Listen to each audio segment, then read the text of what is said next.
Hello everyone. So in this video will talk about insurgency in North east. तो last video में मैंने आपको दो चीज़ें बताई थी। पहले syllabus, linkages between development and spread of extremism क्या होता है, उसके अंदर हमें क्या पढ़ना होता है। और आज मैं आपको दूसरा पार्ट बताऊंगा, इंसर्जेंसी इन नॉर्थ ईस्ट।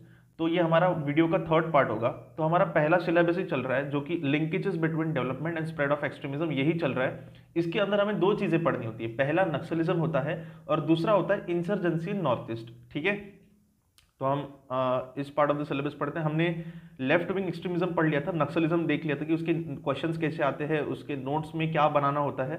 अभी हम आज डिस्कस करेंगे इंसर्जेंसी नॉर्थ ईस्ट, उसके क्वेश्चंस देखेंगे, फोकस एरिया देखेंगे यूपीएससी का, ट्रेंड देखेंगे यूपीएससी का, पैटर्न देखेंगे यूपीएससी का। और आने वाले वीडियो में मैं अपने नोट शेयर करूंगा कि किस टाइप और किस डायमेंशन से आपको इंसर्जेंसी नॉर्थ ईस्ट कवर करना है। थोड़ा बड़ा टॉपिक होता है, यूपीएससी बार बार इस पर क्वेश्चन भी पूछता है, तो हमें भी इसके लिए प्रिपेयर रहना पड़ेगा। तो हमारा है linkages between development and spread of extremism, ये सिलेबस है। तो डेवलपमेंट की वजह से कैसे लेस डेवलपमेंट की वजह से कैसे एक्सट्रीमिज्म पनपता है, या फिर एक्सट्रीमिज्म की वजह से डेवलपमेंट नहीं हो पाता, तो ये हमारा सिलेबस है। इसके अंदर हमें दो चीज़ पढ़नी है, नक्सलिज्म और इंसर्जेंसी और नॉर्थ ईस्ट। देखो, नक्सलिज्म कहीं लिखा हुआ नहीं है हमारे सिलेबस में, ना ही इंसर्जेंसी कहीं लिखा हुआ है।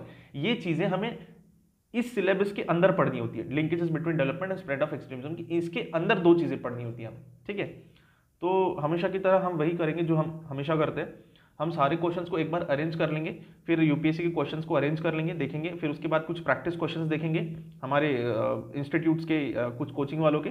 देन हम एक पैटर्न आइडेंटिफाई करेंगे कि यूपीएससी किस पैटर्न पे क्वेश्चन पूछता है, उसकी अकॉर्डिंग हमारे नोट्स बनाएंगे एंड एग्जाम में जाएंगे। ठीक है, तो हम 1980 से शुरू करते हैं कि किस तरीके से क्वेश्चन पूछा है यूपीएससी ने। ठीक है, इंसर्जेंसी नॉर्थ ईस्ट। तो पहले तो मैं आपको इंसर्जेंसी का मीनिंग बता दूं। इंसर्जेंसी का मीनिंग क्या होता है, जब लोकल लोग, किसी रीजन के लोकल लोग गन उठा लेते हैं, आर्म रिबिलियन करते हैं गवर्नमेंट के अगेंस्ट, और वो चाहते हैं कि गवर्नमेंट को निकाल फेंके, तो इस मूवमेंट को बोलते हैं इंसर्जेंसी। मैं एक बार रिपीट करता हूँ, जब लोकल लोग, मैं लोकल लोगों की बात कर रहा हूँ। हम कश्मीर में इंसर्जेंसी वर्ड यूज नहीं करते, हम मिलिटेंसी करते, क्योंकि वहां पे बाहर से लोग आते हैं। हम यहाँ लोकल लोगों की बात कर रहे हैं। जब लोकल लोग गन उठा लेते हैं सरकार के खिलाफ in order to overthrow them, is called as insurgency. तो ये इंसर्जेंसी पहले मीनिंग समझ लो। ठीक है, उसके बाद हम क्वेश्चंस को देखते हैं कि किस तरीके से क्वेश्चंस पूछा है यूपीएससी ने।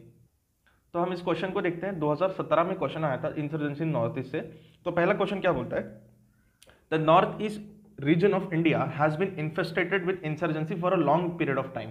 तो पहले इंट्रोडक्शन में आपको इस स्टेटमेंट को जस्टिफाई करना पड़ेगा कि 1947 से ही नॉर्थ ईस्ट में बहुत पैमाने पे इंसर्जेंसी चल रही है। नागालैंड में इंसर्जेंसी चल रही है, मणिपुर में थी, उसके बाद आसाम में इंसर्जेंसी थी। तो अलग अलग स्टेट में, अलग अलग रीजन में अलग अलग तरीके से इंसर्जेंसी चल रही है। आपको ये पहले स्टेटमेंट को प्रूव करना है। ठीक है, फिर बताना है what are the reasons, analyse the major reasons for the survival of arm insurgency, कि अभी तक इंसर्जेंसी क्यों चली आ रही है, क्या रीजन है, उसके लिए आपको रीजन बताना है। तो बहुत सिंपल क्वेश्चन है, 10 मार्क के लिए क्वेश्चन है, 2 पेज मिलेंगे। पहले पेज में आपको ये जस्टिफाई करना पड़ेगा कि इंसर्जेंसी बहुत लंबे समय तक क्यों चली आ रही है नॉर्थ ईस्ट में। उसके बाद आपको मेजर रीजन बताने पड़ेंगे। और नीचे अगर आप सोल्यूशन बता सकते हो तो 2-3 लाइन का सोल्यूशन भी बता सकते हो, लेकिन पूछा तो नहीं है क्वेश्चन में, लेकिन 2-3 लाइन का सोल्यूशन दे सकते हो। 10 मार्क का क्वेश्चन 2 पेज में हो जाएगा। ठीक है, पहले पेज पे आप insurgency for a long period of time को जस्टिफाई कर सकते हो। फिर बाकी का जो आधा 1.5 पेज है, 1.5 पेज में आप रीजन बता सकते हो और थोड़ा 2-3 लाइन में कंक्लूजन भी बता सकते हो। तो ये 2017 में क्वेश्चन आया था। सेकंड क्वेश्चन क्या है, who are Bodos, why have they become more resistive recently. अब बोडोज कौन है, बोडोज ये आसाम में एक ग्रुप है जिनको बोडोज बोला जाता है। अब उनके बारे में आपको बताना है कि ये भाई साहब ये बोडोज है कौन। ठीक है, उसके बाद में why have been they become resistive recently, कि इतना रेजिस्टिव क्यों बन रहे हो। 1989 का क्वेश्चन है कि क्या कारण है जिसकी वजह से उन लोगों ने गन हाथ में उठा लिया, क्या कारण है, वो नाराज है, क्या डिमांड है उनके। तो ये चीजें आपको आंसर में बताना पड़ेगा। जब आप स्टेट स्पेसिफिक इंसर्जेंसी पढ़ोगे कि नागालैंड में क्यों इंसर्जेंसी है, आसाम में क्यों इंसर्जेंसी है, मणिपुर में क्यों इंसर्जेंसी है, त्रिपुरा में क्यों इंसर्जेंसी है, ठीक है, मिजोरम में इंसर्जेंसी क्यों है, तो तब आपको स्टेट स्पेसिफिक जब आप इंसर्जेंसी पढ़ोगे तब आपको ये क्वेश्चन का आंसर देते आएगा। तो इंट्रोडक्शन में 10 मार्क का क्वेश्चन है, 2 पेज मिलेंगे। तो क्या करोगे, पहला जो आधा पेज है तो आपको एक्सप्लेन करने में जाएगा कि ये बोडोस कौन है। बाकी का जो 1.5 पेज है उसमें आप ये बता सकते हो कि भैया ये इतना रेजिस्टिव क्यों बन गए, इतना गन क्यों उठा रहे हैं, क्या रीजन है, क्या डिमांड है इनकी, तो 1.5 पेज में आप ये एक्सप्लेन कर सकते हो, आखिर की 2 लाइन में सोल्यूशन लिख सकते हो। उसके बाद में थर्ड क्वेश्चन है जो 1987 में पूछा था, 35 मार्क के लिए पूछा था। उस टाइम पे 35 मार्क के क्वेश्चंस पूछे जाते थे, अभी यूपीएससी 35 मार्क के क्वेश्चन नहीं पूछता, अभी 10 मार्क और 15 मार्क के ही क्वेश्चन पूछते हैं, और ऑप्शनल में मैक्सिमम 20 मार्क के क्वेश्चन पूछते हैं, ठीक है। सो क्वेश्चन ये है कि what does the Gorkha National Liberation Front seek, ये पहला पार्ट है।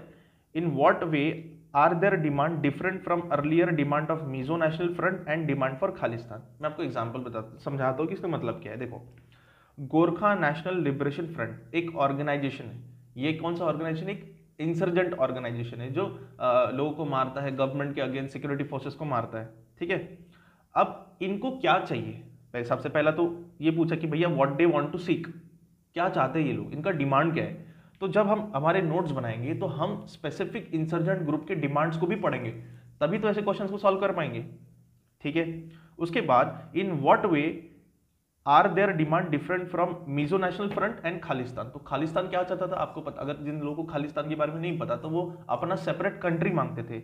मिजो नेशनल फ्रंट क्या बोल रहे कि हमें सेपरेट मिजो कंट्री चाहिए जहां पे सब मिजो लोग रहेंगे। तो इनका डिमांड इनके डिमांड से कैसे अलग है, ये क्या चाहते हैं, वो क्या चाहते थे, तो ये आपको बताना पड़ेगा। अभी तो ऐसे क्वेश्चन नहीं पूछेंगे, इसको स्किप भी कर दोगे तो कोई प्रॉब्लम है नहीं। चलो, when was the Mizo accord sign, तो ये फोर्थ क्वेश्चन है हमारा। फोर्थ क्वेश्चन का पहला पार्ट ये है कि when what Mizo accord sign. देखो, अकॉर्ड का मतलब क्या होता है, जब कोई इंसर्जेंट ग्रुप और गवर्नमेंट के बीच में कोई एग्रीमेंट होता है कि भैया अब से हम लड़ाई नहीं करेंगे, अब से हम पीसफुली रहेंगे, आप भी गन छोड़ दो, हम भी आपके डेवलपमेंट के लिए कुछ काम करेंगे, इसको अकॉर्ड बोलते हैं, ठीक है। So what when was the Mizo accord sign, ठीक है, पहला ये बताना है। What were the salient points of the memorandum of settlement, कि भैया उसमें फीचर्स क्या थे कि हम गन छोड़ देंगे, हम लोग अटैक नहीं करेंगे, हम आपको ऑटोनॉमी देंगे, ये सारी चीजें हुई थी। Set for the main ground on which the Mizo accord was criticised by the opposition party. तो 3 चीजें यहाँ पे कि भैया पहले मिजो अकॉर्ड क्या है, उसके बाद उसके सेलिएंट फीचर्स क्या है, और बाद में तीसरे एस्पेक्ट में आपको बताना है कि इसके क्रिटिसिज्म क्या है। तो 35 मार्क का क्वेश्चन था, आज तो 35 मार्क के क्वेश्चन यूपीएससी नहीं पूछती है, 15 मार्क की क्वेश्चन पूछती है। 15 मार्क के लिए 3 पेज मिलेंगे आपको, 3 पेज में इसको कैसे करोगे, तो सबसे पहले क्या करोगे, पहले तो आप पहले पेज में बताओ कि मिजो अकॉर्ड क्या था, दूसरे पेज में बताओ कि इसके सेलिएंट पॉइंट्स क्या थे, तीसरे पेज में उसका क्रिटिसिज्म बता दो, तो 3 पेज में 3 पॉइंट्स आ जाएंगे। थोड़ा खुला लिखना, इतना कुछ लिखने के लिए होता नहीं है, 3 पेज भरना मतलब बहुत बड़ी बात होती है, ठीक है। सो अभी इससे हमें क्या पता चलता है कि अगर किसी इंसर्जेंट ग्रुप और गवर्नमेंट के बीच में अकॉर्ड होता है तो वो हमें पढ़ना है, तो ये हम पैटर्न निकाल सकते हैं ऐसे क्वेश्चन से। 5th क्वेश्चन क्या है, analyse the situation in north eastern state and indicate what step have been taken and could be taken to restore its normally having regarding to the strategic location of the state, the interest and aspiration of different communities and the classes of people living there and paramount importance of national integration। मैं समझाता हूँ इस question का मतलब क्या है। देखो, पहले आपको क्या करना है, analyse the situation in north eastern state. तो ये जो होगा ये आपका आंसर का फर्स्ट पार्ट हो गया, ठीक है। ये देखो, ये हो गया analyse the situation in the north eastern state. तो नॉर्थ ईस्टर्न स्टेट, यहाँ पे मेघालय की बात नहीं की, यहाँ पे त्रिपुरा की बात नहीं की, यहाँ मिजोरम की बात नहीं की, यहाँ आसाम की बात नहीं की, लेकिन आपको बात करना पड़ेगा कि मेघालय में ये सिचुएशन है, नागालैंड में ये सिचुएशन है, आसाम में ये सिचुएशन है, त्रिपुरा में ये सिचुएशन है। आपके कितने मार्क्स का क्वेश्चन है, 19 आई थिंक 15 मार्क्स का क्वेश्चन था, तो आधा पेज आप थोड़ा 3-4 स्टेट के बारे में बता सकते हो कि इस स्टेट में ये सिचुएशन है, ठीक है। अब क्या पूछा है, what steps are been taken. पहले तो पूछा कि भैया कौन से स्टेप गवर्नमेंट ने लिए हैं जिससे ये जो इंसर्जेंसी है वो खत्म हो जाए, ठीक है। तो आपको 3-4 पॉइंट में ये बताना कि गवर्नमेंट ने ये स्टेप लिया, नागालैंड में इंसर्जेंसी को खत्म करने के लिए ये स्टेप लिया, त्रिपुरा में इंसर्जेंसी को खत्म करने के लिए ये स्टेप लिया, ठीक है। उसके बाद पूछा है कुड बी टेकन, अब पूछा है कुड बी टेकन। अब पहले क्या पूछा था कि क्या स्टेप लिया है, अब क्या पूछा है क्या स्टेप ले सकते हैं। तो अभी फ्यूचरिस्टिक बात बोलिए, तो अभी आप बोल सकते हो कि ये स्टेप्स ले सकते हैं, वो स्टेप्स ले सकते हैं, ऐसे इंसर्जेंसी खत्म कर सकते हैं, या फिर हम ऐसा बोल सकते हैं कि जो गवर्नमेंट है और जो इंसर्जेंट ग्रुप है उनके बीच में ट्रस्ट डेफिसिट को कम करेंगे, वहां पे डेवलपमेंट ज़्यादा करेंगे, एम्प्लॉयमेंट ज़्यादा देंगे लोगों को, मोर ऑटोनॉमी देंगे उनको। तो ऐसी बातें कर सकते हैं, फ्यूचरिस्टिक बात है, ठीक है। सो यही क्वेश्चन पूछा है। अभी हम देखते हैं कि जो कोचिंग वाले हैं वो कोचिंग वाले अपने कोचिंग में किस तरीके से क्वेश्चन पूछते हैं, जो कि यूपीएससी से कितना रिलेटेबल है वो भी देखते हैं। तो फिर हम एक ब्रॉड फ्रेमवर्क बनाएंगे कि किस तरीके से यूपीएससी में क्वेश्चंस आते हैं एंड हमको किस तरीके से टैकल करना है। थोड़े क्वेश्चन यूपीएससी के लेंगे, थोड़े क्वेश्चन कोचिंग वालों के लेंगे। Okay, now the first question from the coaching is, with more and more insurgent groups joining peace talks with the government, the northeastern region is witnessing a drastic decline in insurgency in last 5 to 6 years. Do you agree? अब देखो क्या हो रहा है, बहुत सारे insurgent, पहले जब 1970s और 80s की बात करूँ तो 100 से ज़्यादा इंसर्जेंट ग्रुप थे अलग अलग स्टेट में, आसाम में, त्रिपुरा, मेघालय, मिजोरम। तो अभी क्या हो गया है, बहुत सारी जो इंसर्जेंट ग्रुप है गवर्नमेंट के साथ में पीस टॉक करिए कि भैया हम हमारे हथियार छोड़ देंगे, आप हमें ऑटोनॉमी दीजिए, आप हमें एम्प्लॉयमेंट दीजिए, हम हमारे हथियार छोड़ देंगे। ठीक है, तो आप ग्राफ के द्वारा भी ये बता सकते हो कि देखो पहले इंसर्जेंसी कितनी थी, अभी देखो इंसर्जेंसी बहुत कम हो गई। ग्राफ बता सकते हो, डेटा बता सकते हो, स्टेटिस्टिक्स बता सकते हो और रीजन भी बता सकते हो कि किस रीजन की वजह से इंसर्जेंट ग्रुप गवर्नमेंट के साथ में पीस टॉक्स ज्वाइन कर रहे हैं। ठीक है, सो आपको ये बताना है। तो पहले क्या करोगे, पहले ग्राफ बताओगे, डेटा बताओगे, स्टैटिस्टिक्स बताओगे, फिर रीजन बताओगे कि उनका ड्रास्टिक डिक्लाइन क्यों हुआ है, और अभी बताओगे किस किस रीजन में अभी भी इंसर्जेंसी है और उसके लिए क्या करना चाहिए। ये आपका पैटर्न होगा या फिर ये आपका फ्रेमवर्क होगा आंसर का। सेकंड क्वेश्चन 150 मार्क्स का है, 2 पेज मिलेंगे। 2 पेज में कैसे करेंगे इसको, briefly explain the Naga crisis along with the initiative taken to the resolve the issue। अब देखो नागालैंड में क्या इशू चल रहे हैं, नागालैंड में क्या इशू चल रहे हैं जिसकी वजह से वहां पे इंसर्जेंसी है। अब मैं आपको एग्जांपल देके बताऊं तो नागालैंड में एक इंसर्जेंट ग्रुप है जिसका नाम है NSCN। ठीक है, NSCN एक ग्रुप है, इंसर्जेंट ग्रुप है। तो वो इंसर्जेंट ग्रुप क्या बोलता है कि भैया हमको नागालैंड एक सेपरेट कंट्री चाहिए, ये उनका डिमांड है। अब वो बोलते हैं कि हमें नागालैंड का एक सेपरेट कॉन्स्टिट्यूशन चाहिए, और वो बोल रहे हैं कि हमें नागालैंड का एक सेपरेट फ्लैग चाहिए। चलो फ्लैग तक तो ठीक है, फ्लैग तो इंडियन गवर्नमेंट दे देगी, लेकिन इंडियन गवर्नमेंट सेपरेट कंट्री कैसे दे देगी, नागालैंड को सेपरेट कंट्री नहीं दे सकती इंडियन गवर्नमेंट, कैसे दे सकती, ज़्यादा से ज़्यादा एक रीजन को गवर्नमेंट यूनियन टेरिटरी बना सकती है, स्टेट बना सकती है, उससे ज़्यादा क्या कर सकती है, तो ये नहीं कर सकती। अब पूछा है कि पहले तो आपको नागा एक्सप्लेन करना है, एक्सप्लेन बोला है। देखो यहाँ पे ना थोड़ा सा पॉइंट लिख के काम नहीं चलेगा, पॉइंट को थोड़ा एक्सप्लेन भी करना पड़ेगा। तो 3-4 पॉइंट लिख लेना, उसको थोड़ा एक्सप्लेन कर लेना 2-3 लाइन में, एक पेज वैसे ही खत्म हो जाएगा। फिर दूसरा पेज जो रहता है उसमें आपको इनिशिएटिव्स बताने हैं कि भैया गवर्नमेंट क्या कर रही है जिसकी वजह से इनकी प्रॉब्लम को सॉल्व हो, इनसे पीस टॉक कर रही है, इनको ऑटोनॉमी दे रही है, जो भी चीज़ें हैं आप जब आप थ्योरी में पढ़ोगे तो आपको पता ही चल जाएगा। तो ये क्वेश्चन है। उसके बाद में the next question is what with a reduced level of violent incident and overall death tolls, the security situation in the northeast India has inductively improved. Critically evaluate if the northeast India is poised for lasting peace। देखो ये question की जो भाषा है और ये question की जो भाषा है सेम ही है। देखो क्या पूछा है कि भैया with the reduce level of violent incident, मतलब यहाँ पे जो वायलेंस होता था, जो लोग मारे जाते थे या फिर जो इंसर्जेंसी होती थी वो भी रिड्यूस हो चुकी है। यहाँ पे भी वही बोला है कि more insurgent group joining peace talks with the government, यहाँ पे भी वही बोला है लेकिन भाषा अलग है। ठीक है, उसके बाद the security situation in the north East has been inductively improve. देखो यहाँ पे क्या रीजन है, पहले बताओगे कि इंसिडेंट वहाँ पे कम हुए, डेथ वहाँ पे कम हुई, उसका ग्राफ बता दोगे, स्टेटिस्टिक्स बता दोगे, फिर वहाँ पे सिचुएशन इंप्रूव हो गई, उसके कोई रीजंस बता दोगे, क्या रीजंस थे जिसकी वजह से नॉर्थ ईस्ट में यहाँ पे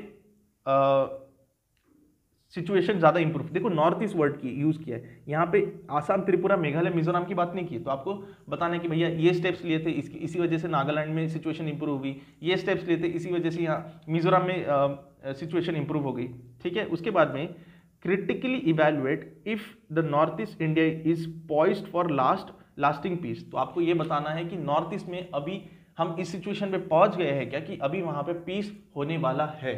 तो आपको एक क्रिटिकल इवेल्युएट करना है, तो हम हाँ ही बोलेंगे। तो हाँ, अभी over a period of time इतनी इंसर्जेंसी कम हुई तो ऑब्वियस आने वाले टाइम में भी इंसर्जेंसी कम होने की संभावना है।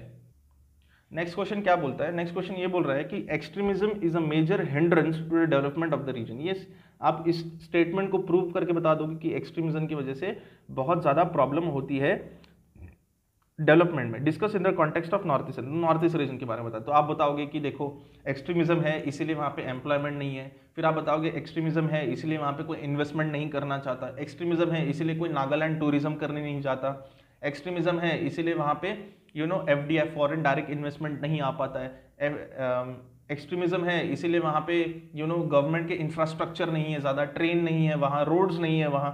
तो ये सारी चीज़ों को आप कनेक्ट करके बता सकते हो कि देखो एग्जाम्पल के साथ में बताओगे कि नागालैंड में कैसी इंसर्जेंसी है, इसकी वजह से डेवलपमेंट नहीं है, आसाम में कैसी इंसर्जेंसी, इसकी वजह से वहाँ पे डेवलपमेंट नहीं है, ठीक है, त्रिपुरा में, मिजोरम में कैसी इंसर्जेंसी है जिसकी वजह से वहाँ पे डेवलपमेंट नहीं है। तो ये सारी बातों का 250 वर्ड्स में इसको लिखना तो बहुत मुश्किल होगा, क्योंकि 3 पेज भरना पड़ता है, और 3 पेज भरना मजाक की बात है। तो क्या करोगे आप, खुला खुला लिखना, डायग्राम बनाना, फ्लो चार्ट बनाना, जिससे ज़्यादा का ज़्यादा स्पेस कंज्यूम हो। ज़्यादा स्पेस कंज्यूम होगा तो ज़्यादा लिखना भी नहीं पड़ेगा। एक्चुअली ऐसे आंसर्स में लिखने के लिए कम होता है, लेकिन 3 पेज भरना बहुत मुश्किल की बात होती है, ठीक है। तो next question is, North East India suffers from violent movement based on ethnic identities leading to clashes, discuss the role played by non state actors in leading to the current condition of the region, ठीक है। देखो सबसे पहले देखना है कि North East India suffers from violent movement based on ethnic identities in leading to clashes. अब देखो वहाँ पे अलग अलग एथनिसिटी के लोग रहते हैं, जैसे एक ट्राइब का एथनिसिटी अलग है, दूसरे ट्राइब का एथनिसिटी अलग है, फिर वहाँ पे कुछ बंगाली भी जाके सेटल हो गए, फिर वहाँ पे जाके कुछ मुस्लिम भी जाके सेटल हो गए। तो इन सब के बीच में झगड़ा चलता रहता है कि मुस्लिम लोग वो बोडोलैंड में फाइट करते रहेंगे, आसाम में बंगाली और आसामी फाइट करते रहेंगे। तो अलग अलग आइडेंटिटी के लोग बाद में वो अलग अलग ट्राइब में भी, अलग अलग रीजन में भी रिसोर्सेज के लिए फाइट होता रहता है, एथनिक आइडेंटिटी की वजह से वहाँ पे फाइट होते रहते हैं। तो आपको एग्जांपल्स के साथ में बताना है कि ये वायलेंट मूवमेंट है, इन ट्राइब का बीच में वायलेंट मूवमेंट चल रहा है, ये लोग क्लैश कर रहे हैं एक दूसरे से। तो आपको ये चीज़ें बतानी है। Discuss the role played by non state actors. अब पहले नॉन स्टेट एक्टर्स तो पता होना चाहिए, आपको पहले स्टेट एक्टर्स बताना चाहिए। स्टेट एक्टर्स कौन होता है, गवर्नमेंट ऑफिशियल्स होते हैं, गवर्नमेंट से रिलेटेड जो भी पुलिस वाले हो गए या फिर डिप्लोमेट्स हो गए, गवर्नमेंट खुद हो गए, तो ये स्टेट एक्टर्स होते हैं। स्टेट का मतलब तो आपको पता है पॉलिटिकल साइंस में, स्टेट का मतलब गुजरात हरियाणा नहीं होता है, ठीक है। नॉन स्टेट एक्टर्स कौन से होते हैं, जैसे फॉर एग्जांपल इंसर्जेंट ग्रुप, ये नॉन स्टेट एक्टर्स होते हैं, एनजीओ ये नॉन स्टेट एक्टर्स होते हैं, यूनाइटेड नेशन ये नॉन स्टेट एक्टर्स होते हैं, या फिर जो अलग संस्थाएं होती है तो उनको नॉन स्टेट एक्टर्स बोलते हैं। तो इनका रोल क्या है जिसके वजह से leading to the current condition in the region, discuss the role played by non state actors in leading to the current condition of this region. तो नॉन स्टेट एक्टर्स की वजह से यहाँ पे इंसर्जेंसी कैसी कम हुई है, रोल बताए कि इनके रोल की वजह से इंसर्जेंसी कैसे कम हुई है, आपको ये बताना है, ठीक है। देखो नेक्स्ट क्वेश्चन क्या है, critically comment India's approach in handling insurgency and insurgent in North east reason. देखो क्या बोला है, क्रिटिकली कमेंट। आपको क्या करना है, पॉजिटिव्स भी बनाना है, नेगेटिव्स भी बताना है कि इंडिया का अप्रोच क्या है इन हैंडलिंग इंसर्जेंसी। इंसर्जेंसी क्या है कि जो वहाँ पे जो गन उठाते हैं लोग, जो वहाँ पे वायलेंस चल रहा है, इसको टैकल करने के लिए गवर्नमेंट का क्या अप्रोच है, फिर उसके पॉजिटिव्स बताने, फिर उसके नेगेटिव। पहले तो अप्रोच बताओगे, ये अप्रोच है, उसके बाद पॉजिटिव बताओगे, फिर उसके नेगेटिव्स बताओगे। एंड इंसर्जेंट, यहाँ पे इंसर्जेंसी और इंसर्जेंट में फर्क होता है। इंसर्जेंसी मतलब पूरा प्रोसेस होता है, इंसर्जेंट मतलब वहाँ के जो लोग हैं, जो इंसर्जेंट लोग हैं, वहाँ के जो ग्रुप के जो लीडर्स है उसके बारे में, फिर उसका भी क्रिटिकल एनालिसिस करना है, क्रिटिकल कमेंट करना है। तो वहाँ पे पॉजिटिव नेगेटिव दोनों बताओगे। डू यू थिंक, अभी देखो डू यू थिंक जब भी आता है ना, डू यू थिंक आप क्या सोचते हो, तो आपको एक तरीके से नहीं सोचना पड़ता है, आपको हाँ भी बोलना पड़ता है और ना भी बोलना पड़ता है, फिर एक बैलेंस आंसर देना पड़ता है। Do you think a referendum should be conducted and wish of the majority people in the region be granted. मतलब रेफरेंडम का मतलब एक वोटिंग करा लो, ठीक है, जिसकी वजह से वहाँ के लोग जो चाहते हैं उसके बेसिस पे वहाँ पे हम डिसीजन ले। जैसे कि मान लो नागालैंड के लोग क्या चाहते हैं कि हमको सेपरेट कंट्री चाहिए, अब वहाँ पे रेफरेंडम कंडक्ट कर लेंगे, सब लोग वोट करेंगे कि हमको एक कंट्री चाहिए अलग से, तो इंडियन गवर्नमेंट के सेपरेट कंट्री थोड़ी ना दे सकते। तो फिर डू यू थिंक कि वहाँ पे रेफरेंडम कंडक्ट करना चाहिए? हाँ करना चाहिए। फिर लोगों का मालूम भी पड़ता है कि उनके मन में क्या है, उनकी समस्या क्या है, उनके प्रॉब्लम्स क्या है, डिस्ट्रिक्ट प्रॉब्लम। फिर हम नेगेटिव में क्या बोलेंगे, नहीं हम ऐसा भी नहीं कर सकते क्योंकि नागालैंड सेपरेट कंट्री मांग रहे हैं, तो हम सेपरेट कंट्री भी नहीं दे सकते। तो एंड में एक बैलेंस आंसर देना पड़ेगा कि रेफरेंडम नहीं करते, गवर्नमेंट और लोगों के बीच में ट्रस्ट डेफिसिट को कम करते और उनको और ऑटोनॉमी देते हैं, कॉन्स्टिट्यूशनल प्रोविजन को वहां लागू करते हैं, ऐसा कुछ बोल देंगे। हम लास्ट क्वेश्चन को डिस्कस कर लेते हैं। Last question says discuss the reason behind the ongoing crisis in Nagaland. ये फर्स्ट पार्ट हो गया। Why does North East India remains a theatre of political crisis even after 70 years of independence? Analyse. देखो question वही पूछा है जो ऊपर पूछे, बस वर्ड्स को घुमा दिया है। पहला क्या होगा, पहले तो आपको रीज़न बताना है कि नागालैंड में जो क्राइसिस चल रहा है, क्या क्राइसिस चल रहा है नागालैंड में, क्या प्रॉब्लम्स चल रही है। मैंने आपको बताया था उनका सेपरेट फ्लैग चाहिए, उनको सेपरेट कॉन्स्टिट्यूशन चाहिए, उनको separate greater Nagaland as a country चाहिए। तो इसी वजह से उनके क्राइसिस चल रहे हैं। अब यहाँ पे देखो सेकंड पार्ट में क्या पूछा, सेकंड पार्ट में ये पूछा है कि why does North East India, अब देखो नॉर्थ ईस्ट बोला है तो इसमें क्या आएगा, सातों के सातों स्टेट्स आएंगे, अरुणाचल, त्रिपुरा, मेघालय, मिजोरम, ठीक है। तो ये सारे के सारे स्टेट्स के बारे में बताना है। Why does North East India remains a theatre of political crisis, मतलब क्या रीजन है जिसके वजह से नॉर्थ ईस्ट में पॉलिटिकल क्राइसिस चल रहे हैं, क्या रीजन है, मतलब इंसर्जेंसी क्यों चल रही है, क्या रीजन है, क्या चाहिए उनको, ऑटोनॉमी चाहिए, पावर चाहिए, क्या चाहिए उनको, सेपरेट स्टेट चाहिए, क्या चाहिए जिसकी वजह से आज भी वहां पे पॉलिटिकल क्राइसिस चल रही है। जो थिएटर वेटर है जानबूझ के थोड़ा सा भटकाने के लिए वर्ड यूज किया है, तो वही बोला है जो ऊपर बोला है, बस वर्ड्स को घुमा दिया है। अभी हम देखते हैं कि यूपीएससी का फोकस एरिया क्या है, प्लस जो हमने कोचिंग के क्वेश्चंस देखे, टोटल मिला के एक ब्रॉड फ्रेमवर्क बनाते हैं क्या पढ़ना है हमें और क्या नहीं पढ़ना है। तो फोकस एरिया देखते हैं कि क्या है। देखो अगर हम फोकस एरिया की तरफ ध्यान दें तो ओवरऑल क्वेश्चन कैसे पूछते हैं, एक तो ओवरऑल नॉर्थ ईस्ट के ऊपर क्वेश्चन पूछेंगे ओवरऑल, या फिर कैसा क्वेश्चन पूछेंगे, स्टेट स्पेसिफिक क्वेश्चन पूछेंगे, नागालैंड से क्वेश्चन पूछेंगे, मणिपुर से क्वेश्चन पूछेंगे, या फिर आसाम से क्वेश्चन पूछेंगे। एक तो ओवरऑल क्वेश्चन पूछते हैं वो, या फिर स्टेट स्पेसिफिक क्वेश्चन पूछते हैं। अब जब ओवरऑल क्वेश्चन पूछते हैं तो वो क्या पूछते हैं कि भैया what is the reason for the turmoil in North East, मतलब क्या रीजन है जिसकी वजह से नॉर्थ ईस्ट में इंसर्जेंसी चल रही है, तो हम ये पढ़ के जाएंगे। फिर क्या पूछते हैं वो कि भैया गवर्नमेंट का अप्रोच क्या है इन हैंडलिंग द इंसर्जेंसी, हम ये पढ़ के जाएंगे, ठीक है। कि फिर पूछते हैं कि वायलेंट मूवमेंट क्यों चल रहा है एथनिसिटी के बेस पे, मतलब एक ट्राइब दूसरे ट्राइब को मार रहा है, उसका रीजन क्या है, ये पूछ रहे हैं। Insurgency and hindrance to development in North East, देखो यहाँ नॉर्थ ईस्ट में इंसर्जेंसी क्यों है, क्योंकि वहां पे डेवलपमेंट नहीं है, तो हमारा सिलेबस भी तो यही बोलता है linkages between development and spread of extremism, तो हमको ये बताना है कि due to lack of development there is insurgency, तो ये पॉइंट को प्रिपेयर करके जाएंगे हम। फिर वहां पे insurgent group joining peace talks, तो इसके बारे में देखना कि भैया ये पीस टॉक्स क्यों ज्वाइन कर रहे, क्या हो गया कि अपने गन को छोड़ रहे, तो इसके रीजन देखना पड़ेगा। सिचुएशन पहले कैसी हुआ करती थी, मतलब नागालैंड में पहले सिचुएशन कैसी थी, आज सिचुएशन कैसी, पहले इंसर्जेंसी कैसी थी, आज इंसर्जेंसी कैसी है, same goes with other state as well. Last point क्या है, insurgency in North East for a long period of time, तो भैया ये 70 साल से इंसर्जेंसी चल रही है, तो आपको थोड़ा डेट भी याद रखना पड़ेगा, क्या रीजन है कि 70 साल से इंसर्जेंसी चल रही है, अभी भी थमने का नाम नहीं ले रही, कम हो गई लेकिन थमने का नाम नहीं ले रही है। तो ये ओवरऑल इंसर्जेंसी के ऊपर ये क्वेश्चन ऐसा आ सकता है। अब स्टेट स्पेसिफिक इंसर्जेंसी पे कैसे क्वेश्चन आएगा, देखो स्टेट स्पेसिफिक पे कैसे आएगा, रीजन फॉर इंसर्जेंसी, अगर मान लो नागालैंड है तो नागालैंड में इंसर्जेंसी क्यों हो रही है वो पूछ सकते हैं, मणिपुर है तो मणिपुर में इंसर्जेंसी क्यों हो रही है, मेघालय में इंसर्जेंसी क्यों है, मिजोरम में इंसर्जेंसी क्यों है, तो हर स्टेट का हम क्या करेंगे, रीजन फॉर इंसर्जेंसी, हर स्टेट में अलग अलग रीजन है जिसकी वजह से वहाँ पे इंसर्जेंसी हो रही है, तो वो देखेंगे। फिर वहाँ देखें हिस्टोरिकल पर्सपेक्टिव कि वहाँ का हिस्ट्री क्या था जिसकी वजह से इंसर्जेंसी शुरू हुई। फिर देखेंगे फाइटिंग ट्राइब्स कौन से वहाँ पे कितने लोग फाइट कर रहे हैं, उनके ट्राइब्स के नाम देखेंगे, कौन लोग हैं, कौन से ग्रुप्स है जो फाइट कर रहे हैं।